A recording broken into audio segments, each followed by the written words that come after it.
The live TV, सच सबसे आगे।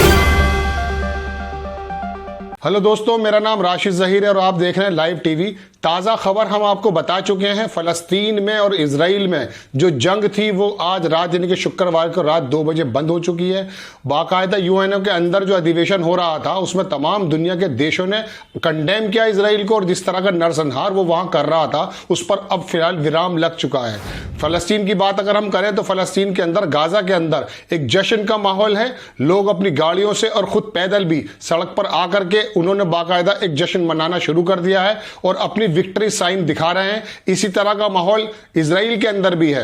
अब देखने वाली बात यही है कि ये विक्ट्री किसकी हुई है। जहां पर 250 से ज्यादा जानें चली गई हैं उनकी विक्ट्री हुई है, या इजराइल के अंदर जो बाकायदा फाइनेंशियली नुकसान भी हुआ है और कुछ मिसाइल दागे गए हैं, वहां कुछ जाने गई हैं, उनका नुकसान हुआ है। बहरहाल दोनों देश अपनी अपनी विक्ट्री का जो है दावा कर रहे हैं और लोग सड़कों पर आके अपने जश्न को मना रहे हैं। लेकिन इस तस्वीर के पीछे जो बिग प्लेयर्स थे, कौन लोग थे, किन लोगों ने इसको ऐसा किया है, इसी बीच में जो इजराइल के जो विदेश मंत्री हैं उनका बाकायदा बयान आया है और उन्होंने कहा, इस सीज फायर होने से कुछ देर पहले उनका ट्विटर पे बयान है जिसमें उन्होंने कहा कि यदि हमास की तरफ से इस तरह की हरकतें होती रहेंगी, मिसाइल दागे जाते रहेंगे, तो हम अपनी रणनीति में कोई भी बदलाव नहीं करेंगे, इसी तरह का हमला हम करते रहेंगे, जिसका आशय है। ट्विटर पे आप देख सकते हैं कि विदेश मंत्री इजराइल के जो हैं इस सीज फायर को आज रात यानी कि शुक्रवार रात 2 बजे इसका ऐलान हुआ था, उससे कुछ देर पहले का ये ट्विटर है जिसमें उन्होंने कहा कि हम अपनी रणनीति में कोई बदलाव नहीं करेंगे। लेकिन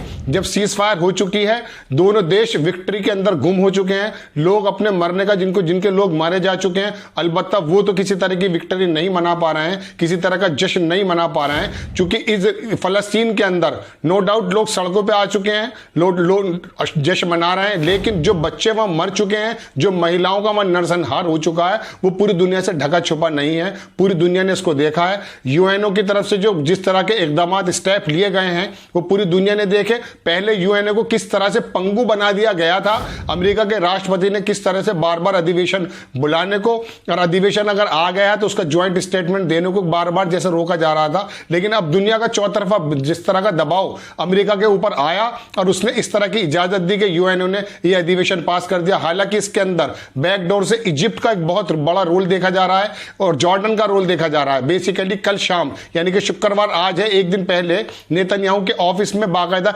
इनिटिएशन, बाकायदा इधर की मिस्र की तरफ से बाकायदा वो बताया गया था कि किस तरह का सीज फायर के लिए आपको उठाना चाहिए स्टेप। इशारे तो मिलने लगे थे, लेकिन अधिवेशन के बाद जिस तरह का यूएनओ के अंदर बाकायदा जो है विदेश मंत्री ने अपना विरोध दर्ज कराया और इजराइल को कंडेम किया, उसके बाद ये रूप सामने आया है कि ये जो है युद्ध विराम हो गया। लेकिन ये युद्ध विराम पहले 2007 में भी हुआ था, इसी तरह से नरसंहार हुआ था, दोनों तरफ का नुकसान हुआ था।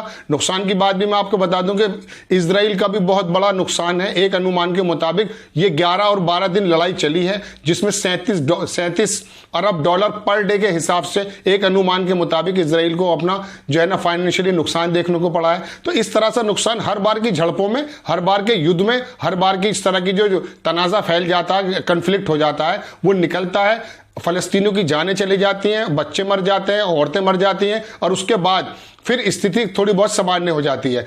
इस झगड़े की अगर शुरुआत देखी जाए तो पहले मैं आपको दुनिया के बाकी लोगों के बारे में बता दूं कि उन लोगों ने अपना किस तरह से बहती गंगा में हाथ धोने की कोशिश वो कर रहे हैं। उसके अंदर सबसे पहले जो नाम आएगा वो नेतन्याहू का आएगा। नेतन्याहू के बारे में हम आपको पहले बता चुके थे कि इजराइल में उनके पास पूरा जो है ना अपना वोटिंग परसेंटेज नहीं था और वो इस गद्दी को छोड़ने वाले थे। इस लड़ाई के पीछे कुछ जानकारों का कहना यह भी है कि इस लड़ाई को उठाने के लिए, इस लड़ाई को रेस करने के लिए इजराइल का एक इंटेंशन ये थी कि उनको ये मालूम था नेतन्याहू को कि कुछ समय तक ही मैं एज ए पीएम मेहमान हूं और उसके बाद विपक्ष शायद ये जिम्मेदारी उठा लेगा। तो लेकिन कुछ लोगों का कहना है, ये बाकायदा बैक स्टेज बातें होती हैं, इसका कोई ऑथेंटिकेशन नहीं है, लेकिन दुनिया के जितने भी रिपोर्टर्स हैं और जितने भी जो इंटेलेक्चुअल्स हैं उनका ख्याल यह है कि जो 4 बार 5 बार प्रधानमंत्री बनने के बाद इनके ऊपर जिस तरह का हटने का दबाव था और इनके ऊपर केस था। नेतन्याहू के बारे में मैं आपको बता दूं कि बाकायदा केस दर्ज है और वहां पर इनको एज ए मुजरिम पेश होना है वहां की अदालतों में। लेकिन उससे बचने के लिए जैसा कि होता है ये कि कई बार हम कई देशों में देख चुके हैं कि अपने लोगों का ध्यान हटाने के लिए सीमा के बाहर लड़ाई करा दी जाती है। आप जान सकते हैं कि मैं इसके बारे में इशारा साथ साथ ये दे दूं, पुलवामा अटैक हुआ था हमारा 2019 इलेक्शन से पहले, उससे पहले बहुत थोड़ा पहले वो हुआ और उसके बाद पूरे हिंदुस्तान का सिनेरियो बदल गया था। उसके बाद देशभक्ति में लोग जुड़ते चले गए थे। पता ये चला था कि एक सत्तारूढ़ पार्टी जो हमारे यहाँ भारतीय जनता पार्टी है उसको एक बहुत तेज बहुमत मिला था। उसमें जानकारों का बाकायदा कहना कि पुलवामा अटैक का भी एक बहुत बड़ा रोल था, क्योंकि देशभक्ति के अंदर जब देशवासी डूब जाते हैं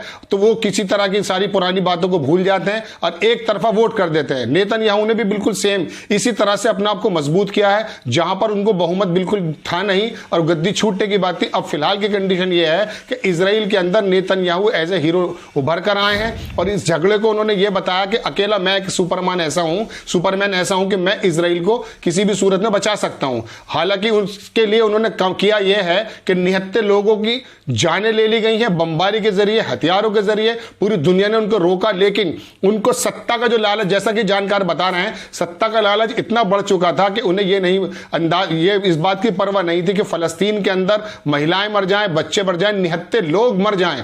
लेकिन उनको सत्ता का एक इनिशिएटिव बाकायदा मिल चुका है, एक लाभ मिल चुका है। वहां का विपक्ष भी बाकायदा पीछे हो चुका है, क्योंकि इस समय जो देश की लड़ाई उन्होंने लड़ी है, एक देश प्रेम उन्होंने जागृत कर दिया है तमाम ज्यूज के अंदर। 90 लाख की इस आबादी में 66 लाख ज्यूज हैं, हालांकि बहुमत से बहुत दूर थे। और इस बार बाकायदा वहां के राष्ट्रपति जो इजराइल के हैं उन्होंने इनको हटने के लिए भी बोल दिया था और विपक्ष को रेडी रहने के लिए कह दिया था। लेकिन अचानक इस शुक्रवार से पिछले शुक्रवार के 2 हफ्ते पहले मस्जिद अक्सा में एक झगड़ा पैदा होता है, झड़प पैदा होती है। उस झड़प में हालांकि 200 लोग जख्मी हो जाते हैं, कोई मरता नहीं है। लेकिन उसके बाद जो हमास ने हमला किया है इसको भी लोग कुछ शक की निगाहों से देख सकते हैं। भविष्य में ऐसी खबरें आएंगी, हम आपको अपडेट करते रहेंगे। लेकिन फिलहाल हमास इसको विक्ट्री के रूप में पेश कर रहा है, जबकि अंदर जो फलस्तीन के अंदर 200, 250 और 300 लोग, आधिकारिक पुष्टि तो 250 लोगों की है, लेकिन 300 लोगों के मार जाने की खबर है। उन परिवारों पर किस तरह की विक्ट्री मना रहे हैं या नहीं मना रहे हैं, ये तो देखने का विषय है।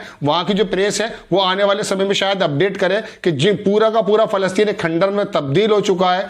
वहां के जितने हॉस्पिटल्स थे और जितने स्कूल्स थे और जितनी भी पब्लिक प्रॉपर्टी थी, 150 से ज्यादा एक अनुमान के मुताबिक बिल्डिंगें वहां तबाह हो चुकी हैं। तो उन लोगों में ये वाला जज्बा है कि वो विक्ट्री मनाए या नहीं मनाए, ये तो आने वाले वक्त में पता चल पाएगा। लेकिन यूएनओ के अंदर जिस तरह से एकजुटता इजराइल के खिलाफ नजर आई और अमेरिका को अपनी गर्दन भी फंसती हुई नजर आई, उससे ये साफ जाहिर हो जाता है कि ये जो इस समय युद्ध विराम हुआ है उसके पीछे कहीं ना कहीं उस पर वो दबाव था जो दुनिया की तरफ से अमेरिका पर था। इसी संबंध में इसी में हम आपको बता चुके हैं सुबह भी कि जो बाइडेन ने फोन किया था, और इसी फोन से पहले भी कल से ये उम्मीदें की जा रही थी। हमने पिछले पीलॉग में आपको बताया था कि ये युद्ध विराम अब जल्द हो जाएगा, क्योंकि जो काम इजराइल को करना था वो कर चुका है। इसी तरह से मैं आपको साथ साथ बता दूं कि टर्की के प्राइम मिनिस्टर और पाकिस्तान के प्राइम मिनिस्टर उन्होंने भी इस तरह से इसके अंदर अग्रणी यानी कि आगे आगे जाकर के रोल इसलिए प्ले किया कि वहां के लोकल हीरो बन जाएं और उनको इस तरह का इनिशिएटिव मिले।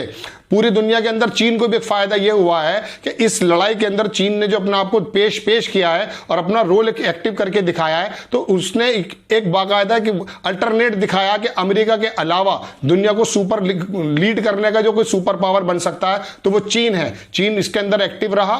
हालांकि मैं आपको पहले ही बता चुका हूं कि धार्मिक आस्थाओं में उसका कोई विश्वास नहीं है, ना ही वो मुस्लिम, ना ही वो ईसाई, ना वो ज्यूज के लिए नहीं बोलता। उसका तो इंटरेस्ट इतना था कि मैं दुनिया के सामने नया सुपर पावर किस तरह से बन पाऊं। बहरहाल फिलहाल फलस्तीन के अंदर एक जश्न का माहौल है। लोग अपनी मौतों को भूल चुके हैं, किसी हद तक उस नुकसान को भूल चुके हैं। यदि उनको याद है तो मस्जिद अक्सा के अंदर जो जश्न के साथ नारे लगाए जा रहे हैं, इसी खुशी से अंदाजा लगाया जा सकता है कि उन्होंने 250 या 300 जितनी भी मौतें हुई हैं उसकी कुर्बानी देने के बाद उनको यह महसूस होता है, यह देशभक्ति का जज्बा होता है।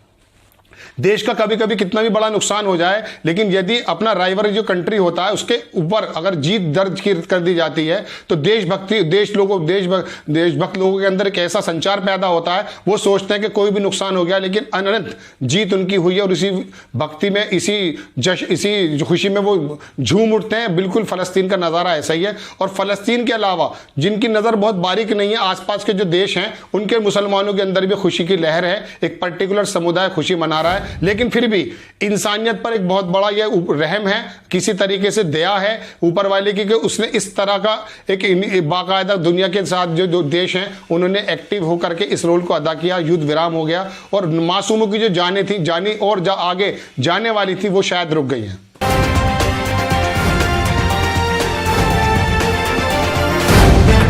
द लाइव टीवी, सच सबसे आगे।